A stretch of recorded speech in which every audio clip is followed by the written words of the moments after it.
बोर बेटी चौद मास्टर बारी वाह बेटा झांगवा कोचिंग के तू ही नाम रोशन करबे। हेने आओ हेने आओ हेने आओ। हेलो ये जान, काहे नहीं खूब बोला तू काले बसवरिया में बुला के हमारा से मिले ना आई, रात भर मच्छर काट के रात बुला दिले बा।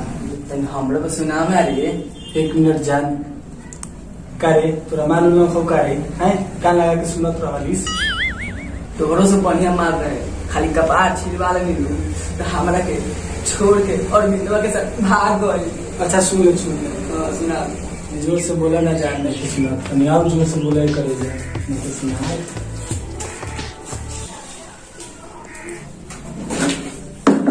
कौन बात बदल लगा कौन सा कौन बात बदल लगा बोल बोल।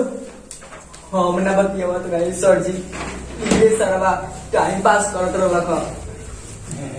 ए सरमिनिस को आ रहा लागत अभी सारा मरिए जाए। जा सारा का मला पट कर लिया जो मला पट कर लिया जो।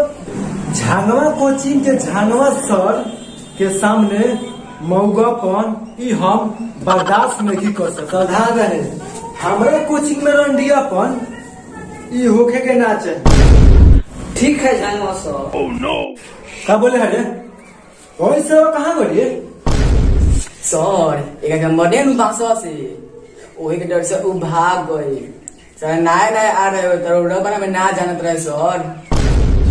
ठीक बा जाए दे सरवा के ओकर बाप से तो महीनवा गवाई ले हम जाए दे सरवा के। एक बेटी चोदवा तो कपार फाड़ दिलनु हमरा के तो बदी साला के। ओह नो बस सरवा के अकेला बाबू हमारे घर में जानन साइकिल से छत पर से कपार फाड़ देम ईटा चला के।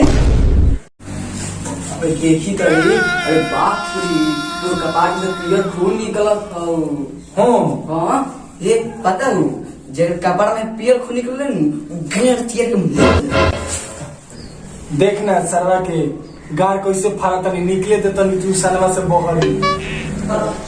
चलो बउआ लोग आज के बकचोदी स्टार्ट कर जाओ। जी सर स्टार्ट कर जाओ।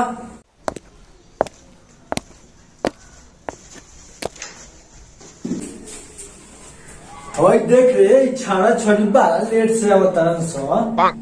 अरे कोई धान ला साथ तो रह सका। ठीक बा माजे बर्तन पढ़ाई तो कोई मतलब नहीं खे औरी माजे बर्तन हो सरवा रे भोसरियला तू का कतरो ले रे। ए सर मैदान आगे चल गई है, यही से लेट हो गए हम। रे साला सब तो मैदान हो गए। तोर बाबू का दाल भात हो गलो का रे कभी नहीं बात। मैदान फिरे गए कभी के निकाल पर माई के प्रणाम करो। बोर बेटी चौद मास्टर बारी बउआ लोग आज के पढ़ाई बा लव मैरिज और घर मैरिज। एक मतलब की लव मैरिज अरेंज मैरिज। चल फटर का खड़ा हो। जी सर। ठीक बा ई बताओ लव मैरिज और अरेंज मैरिज में कौन अच्छा बा, सबसे अच्छा कौन बा? हमारा ख्याल से तो लव मैरिज अच्छा बा। तू कैसे रे? काहे कि लव मैरिज पहले इस्तेमाल करो फिर विश्वास करो। वाह बेटा झांगवा कोचिंग के तू ही नाम रोशन करबे। हेने आओ हेने आओ हेने आओ। ई हा अपन कोचिंग के सबसे अच्छा स्टूडेंट बउआ निहुर जा।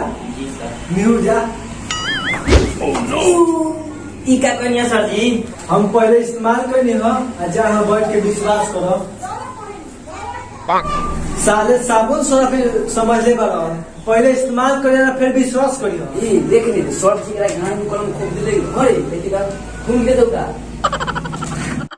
सब कौन पढ़ाई पर ध्यान दे।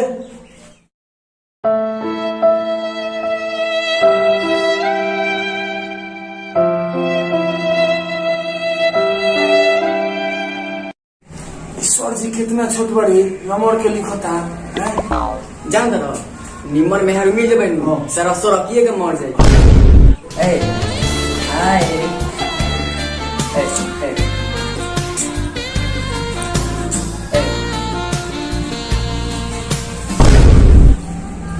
ए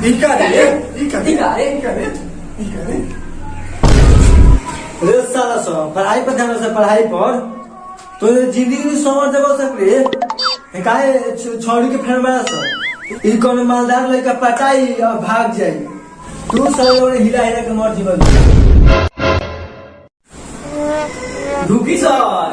रुको रे साला ई कौन है रे सर आई एम टेलू तो ठेलने में लेट हो गया। हाँ तो दैया उसने लगा था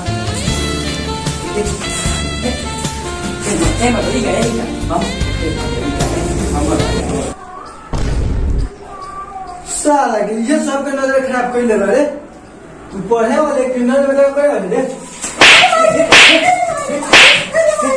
सर एक कपार फोड़ देनी हम ये सवाल नहीं सर और एक गार में कलम गोप देनी वो सवाल नहीं सर बाकी नानी पर अत्याचार होई अब हम इस सोचना सहाय मारो सरे मारा सर